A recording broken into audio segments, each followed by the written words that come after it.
It's June, my favorite month of the year. Bryce and Connor here from Epic, bringing you guys another subscriber video. We thought we'd start today a little bit further on in the video. I got some feedback from some of you guys that maybe the cupping portion takes a little bit too long in our videos. So we're pretty much coming down to the wire right now. We're gonna crack this crust. If you are new to our subscription and you're looking for how to cup, please check some of our previous videos. We do a really detailed example of how you can actually do a cupping at home. But we really encourage you to do this every time with the new coffees. It's a great way to get the profile and the tasting notes that we have on our coffee. So today we have our Sila and our beautiful coffee from Nomad. I was gonna call it by its actual name, but it's a Myanmar coffee from a beautiful finca over in Myanmar. Our first time ever carrying this origin, which has been really exciting for us.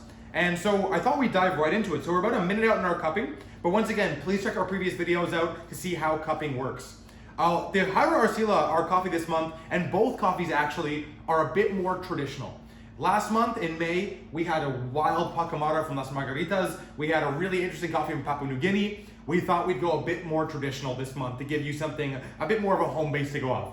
That being said, both these coffees, when they cool or in different brew methods like espresso, perform really interesting ways, and they can really give you a lot of complexity, as opposed to the Pacamara, which we find just incredible, candy-like, very sweet, over the top. So we're about 20 seconds out. I'm gonna talk about the Hyra Arsila while Bryce actually breaks these. You might see me bend down mid-talking and start smelling because I can't help myself. These coffees are delicious. And from there we can go ahead. So Hyra Arsila is a Colombian coffee.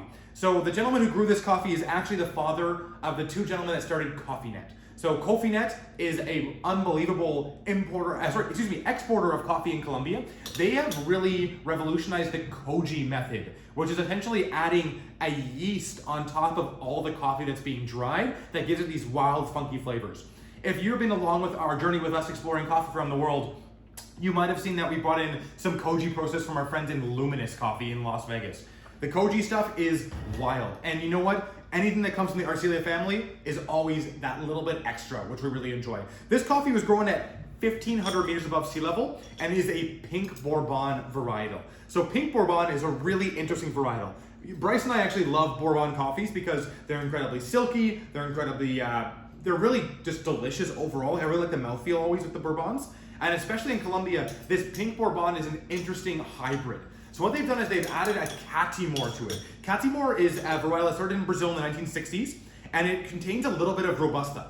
So the reason it's called pink Bourbon is the fact that it is actually pink in color. So normally coffee cherries are gonna be yellow or red. Red is the most common one that we see around the world. There are some yellow Bourbons and different varietals that way, but this pink is really individual. It's this mutation that takes place. Now, pink Bourbon is relatively new in existence, and not all pink Bourbons are grown equally. Some of them are a little bit more of that Catimor varietal in there, which would give you a bit more of that earthiness, a little bit more of that maybe tobacco forward kind of coffee you can expect from Robusta.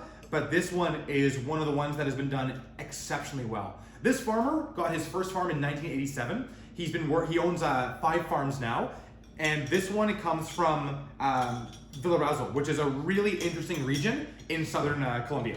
So I'm super stoked to actually get my nose in here and smell these coffees. And maybe while I'm doing that and getting my first done, Bryce is going to introduce you to the Myanmar coffee that we have from our Spanish friends at Nomad in Barcelona.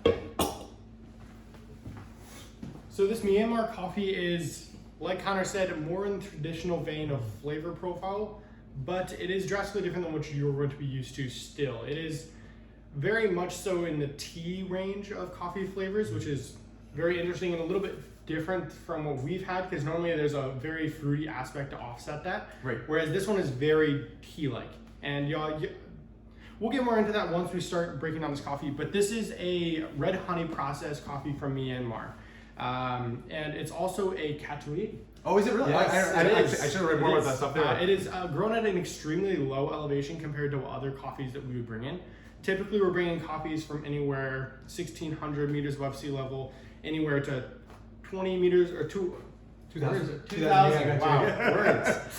2,000 meters above sea level, but this one is around 900. Wow, and you know, sub 1,000. This is why you'll often see a different kind of processing on these coffees.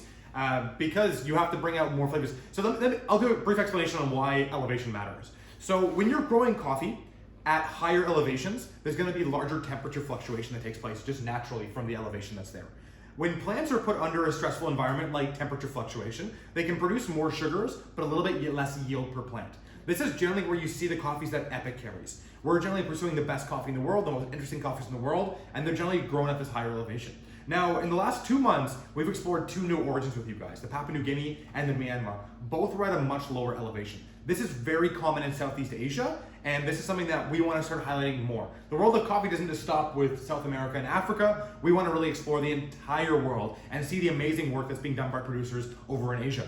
And it's interesting, just in a quick smell on both of these, you can start seeing that there's not going to be much similarities this month. They're quite different, but they both have a really interesting core base of this almost like baker's chocolate, this kind of like this grounding decadence, which I think is going to be a really polarizing switch we've done for months in the past. And just so you know, we Bryce and myself, and with our roaster Rochelle, we spent a lot of time thinking about how to construct interesting menus for our subscribers, and I think this one's going to hit the note in a big way. We're going to get to slurping.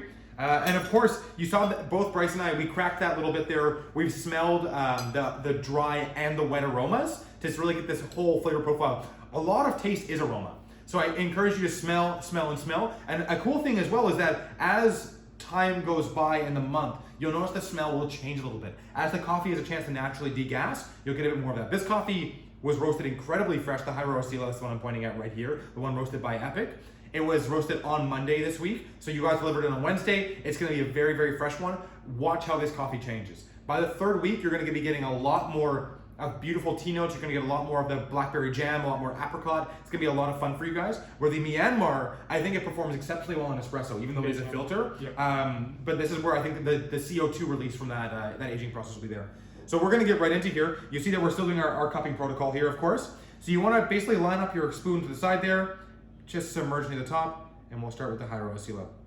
Now, we cupped this coffee on Tuesday right after roast, and we had a very interesting observation, which is this coffee, particularly as it cools, gets a very, very, very different flavor profile. So what I mean is you can have tasting notes at a hot temperature and a cold temperature. The cold temperature will reveal more of the natural flavors of that coffee. You can hide less in cold temperatures. This is always why I joke that Tim Hortons is 4,000 degrees, because they don't want you to actually taste the coffee, but this is a lovely one that you definitely want to taste. You know what's funny? Even in just a couple days of resting, it already tastes different to me. It's totally different. Yeah. So what CO2 does, CO2 is in every coffee. You can't avoid it. It's carbon dioxide. It will hide flavors because you'll get this element of like earthiness, maybe a little bit of bitterness that comes from just naturally from CO2. As it starts to recede over weeks of resting, you get these more clear flavors, and immediately, even after 2 days, I'm tasting a difference from Tuesday. Yeah, when I first tasted on Tuesday, I was getting like dark chocolate, more decadent notes right from the front. Yeah. Whereas this one, I'm not getting it at all in the beginning here, but I expect it to show as it cools down. Oh, absolutely. And for me, like my initial instinct is, when we were speaking the other day, it was really dried fruits.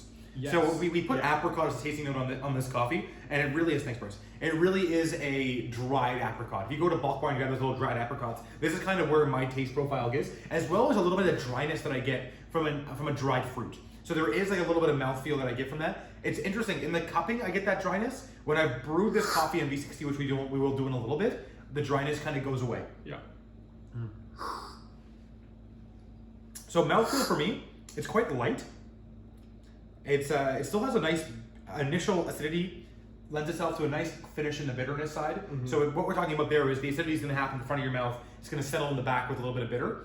I'm really enjoying this actually. This is a lovely, approachable. We wanted to give you guys some coffees that were going to be really great day to day. The Pacamara, obsessed with that coffee. Like one of my favorite coffees ever. Even I have trouble drinking that literally for 10 days straight. It is not an everyday coffee. That is not an everyday. That's a real treat. I like to use that in the afternoon. It's a great coffee after dinner. Whereas these ones, I feel like I could wake up every morning to the Hyro Oscilla. Yeah, like we said, like one of the tasting notes we found in the Pacamara this is the last month's subscription coffee from us, was sour watermelon gummies. Yeah. And it's a candy. It's not one you want to have every single day at all. That's lovely.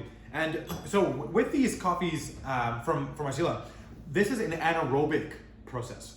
So what that means is they took these coffee cherries and they put them in giant ceramic vats filled with water at 20 degrees. So what this does is it creates a more aggressive fermentation.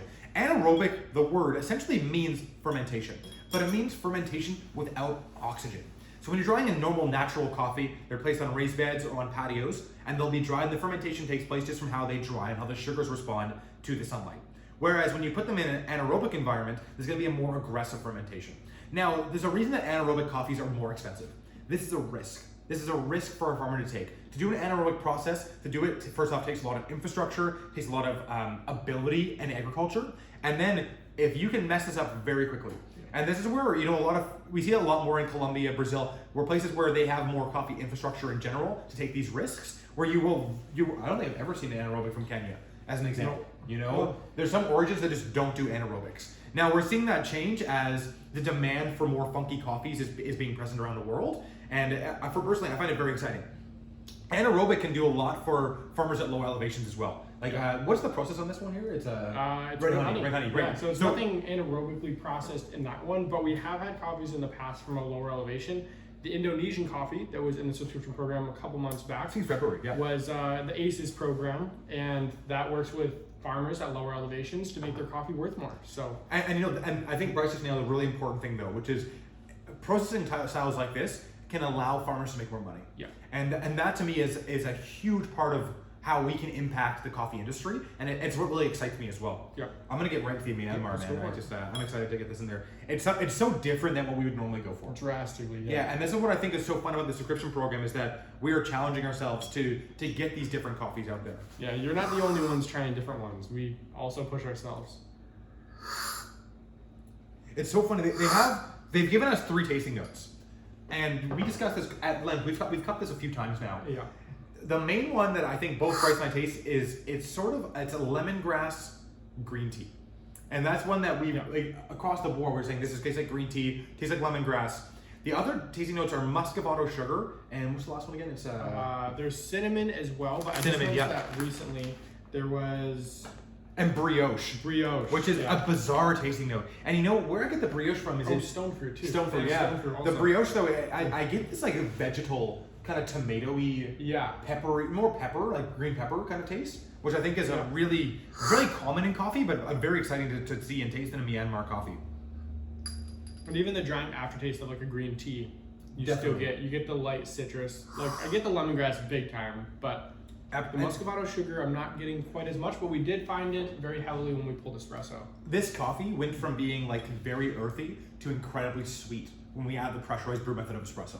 So if you're someone who has an espresso machine at home, I really encourage you to make this as a filter and then dial this in on your espresso. Because it is so much fun to experiment with different brew methods to see the results and taste. Yeah. And that muscovado sugar is a very interesting kind of sugar as well. It has a particular taste to it, and it came out so clean in our San Remo machine over here. I really enjoy this. It's quite pleasant. I think it would be an incredible cold brew. Oh, no doubt. No doubt. The smell is what really blows my mind. It's just as this. It's so different. They're so different. I love this contrasting taste between these 2 coffees. Yeah, me too. I'm going back in the Arcila as well. Oh my gosh. As this cools, blackberry, raspberry. We talked about it being like a blackberry jam because it's sweet too. Jammy, yeah. Oh man. The mouthfeel has changed. That's one thing I find so peculiar about coffee is that it's gotten a bit stickier. It really has. Nice. Like I can feel it in my mouth there. That change in what's happening in that coffee. And we'll go back into Myanmar just to get that contrast for ourselves as well. I really enjoy that. Kind of tart raspberries too. Oh my goodness. That's nice. That's lovely too. Like that's mellowing out as it cools down to give us a really interesting profile. We'd love to hear from you guys. I feel like we talk to a lot of people in person as they come in after seeing our videos, and I'd love to get some feedback from you on what are you guys tasting these coffees? Are you getting the lemongrass? Are you getting that blackberry jam? Does it taste, as Bryce and I said, does it taste sticky to you? Palate, especially in flavor, can be very subjective. It's all in the context of coffee, but mouthfeel is one thing that we think is universal. It's not subjective. Tasting something in the front of your mouth compared to the back, that's something that we can all do. We're gonna get ready to brew the Haro Asila for you guys this month. We discussed what we wanted to bring to the table. We've done, one brew method, a couple coffees. We're gonna try 2 different recipes today for you guys on the V60 to give you guys something exciting to really try at home. We're gonna do 1 ice recipe, 1 hot recipe, and the hot recipe is one that I've been working really, like Bryce and I are really the ones who create a lot of the menus and recipes here at Epic. And it's something that I've been using as kind of my base go-to, and I'm excited to share that with you guys to see if they can be the best version of what you can do at home. And then we have our ice recipe is going to be the one that we do with Rochelle. So we'll set this up right now, guys, and you'll see us back in a flash brewing some iced coffees with you guys. My friends, we have our V60 set up right now. Both Bryce and I have 20 grams of coffee ground just like we would for our normal pour overs, which is going to be a medium coarseness. I'm going to brew the hot recipe for you guys today. So what we're going to be doing with the hot recipe is we're going to be breaking down into 3 pours. Our increments are going to be 20 grams of coffee, 300 grams of water, 95 degrees Celsius, and we're aiming for a brew time of around 2 minutes and 20 seconds. How we're going to break down these pours is we're going to pour 50 grams of coffee, for 50 grams of water, over 7 seconds. We're going to wait to 30 seconds. We're going to pour again, this time for 15 seconds, all the way up to 175 grams. That's adding 125 grams of water. We're going to wait to 1 minute 5 on our timer, and we're going to pour again for another 15 seconds. At that point, we will fill all the way up to 300.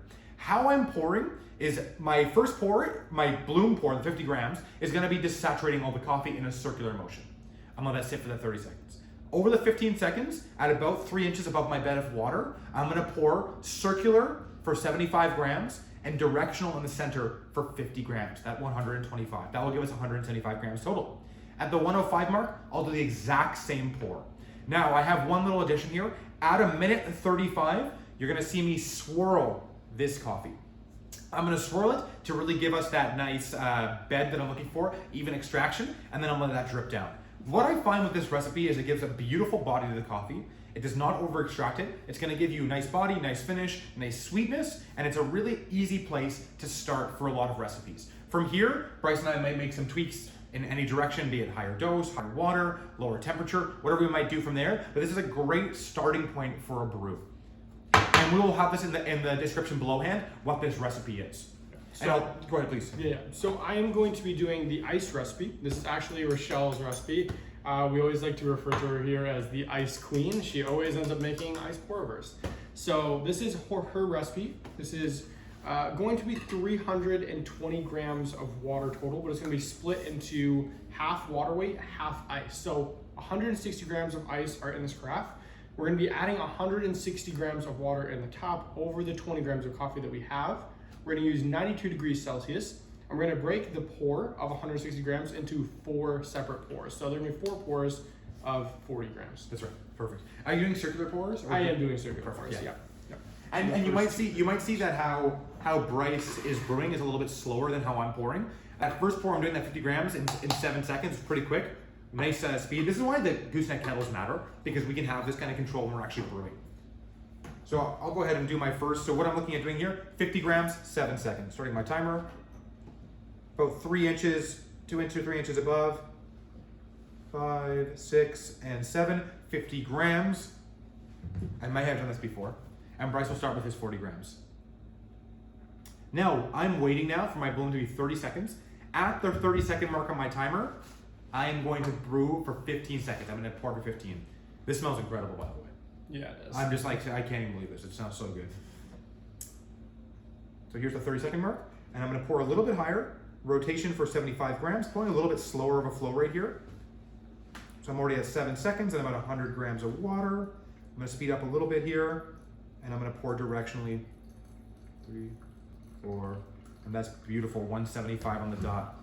So here, I'm going to wait till 1 minute 5. Bryce is at his second pour. He's now at 80 grams. So about 10 seconds before I pour again. Bryce is waiting again. He's going to do his next pour momentarily. 3, 4, and then I'm doing my last pour now over the last 15 seconds here. So still circling about 3 inches above. My last 50 grams, doing directional right in the center there. Beautiful, and I'm at 300 right there. So now I'm waiting, you see me waiting until 135. I'm gonna give this a little swirl and then a little tap and it will drain down. I'm getting a nice direction on my pour as well, which I'm really happy to see. I'm gonna get some cups. That'd be great.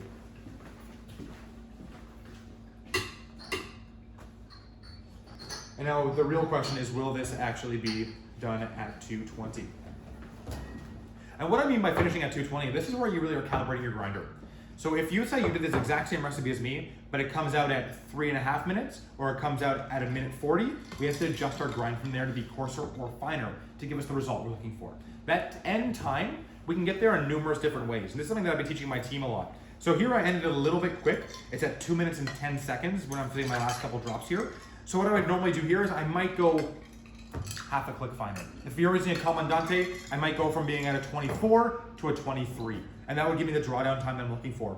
All I'm gonna lose a little bit on this one, that 10-second difference, might be a touch of body on this coffee. Thanks, Bryce.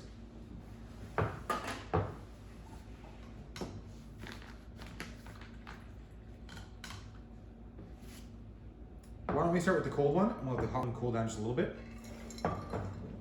Cheers, man. Cheers.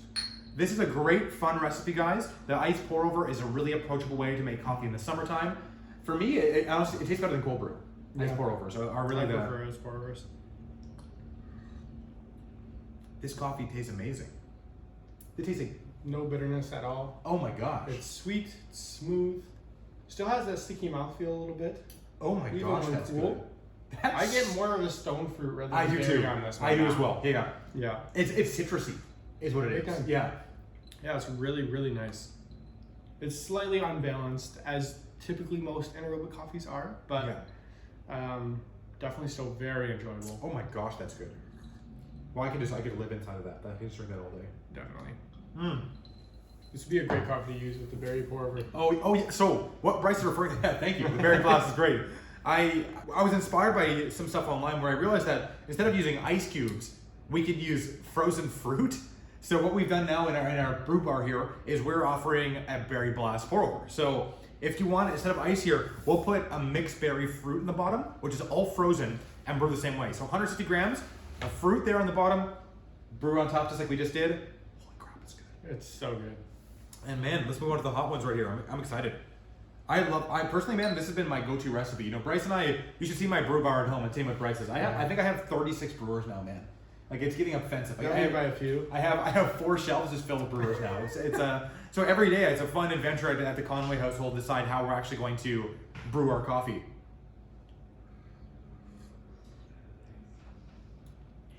Still great. It's phenomenal. Yeah. They taste wildly different though. Drastically. Now that I have this one's actually more bitter. Dude, incredible. Yeah. Oh my gosh, I'm in love. Almost like a honey sweetness to it. It's less sticky though. Like the sticky I got from the cupping and the pour over, Yeah. and then the ice pour over, excuse me, where this one is really approachable. This is actually a bit more balanced, I'd say. Oh, definitely. It's definitely a lot more decadent. Whereas that one's a little bit lighter, on the lighter side for sure. Decadence is a great word for that. Friends, we'd love to hear from you guys. How are you brewing this coffee at home? Are you using a French press, using a V60 AeroPress?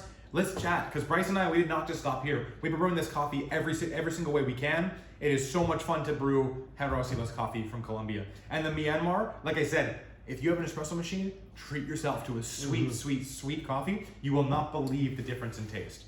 My friends, we're gonna have some exciting coffee next month.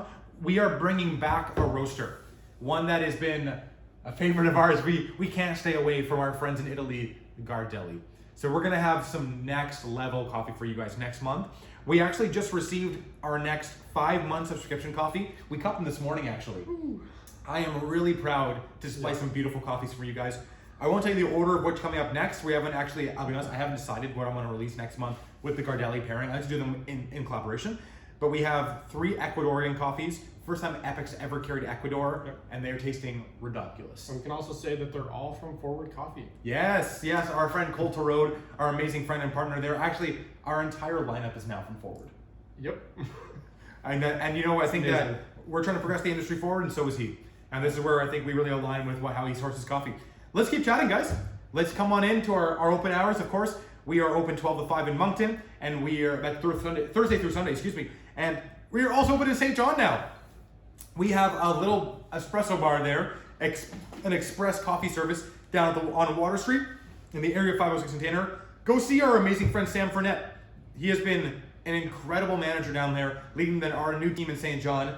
If you're in the area this summer, do not miss out. Area 506 is so hype. I gotta get you down there too, man. I can't wait. You're gonna love it, dude. My friends, until next month, happy brewing.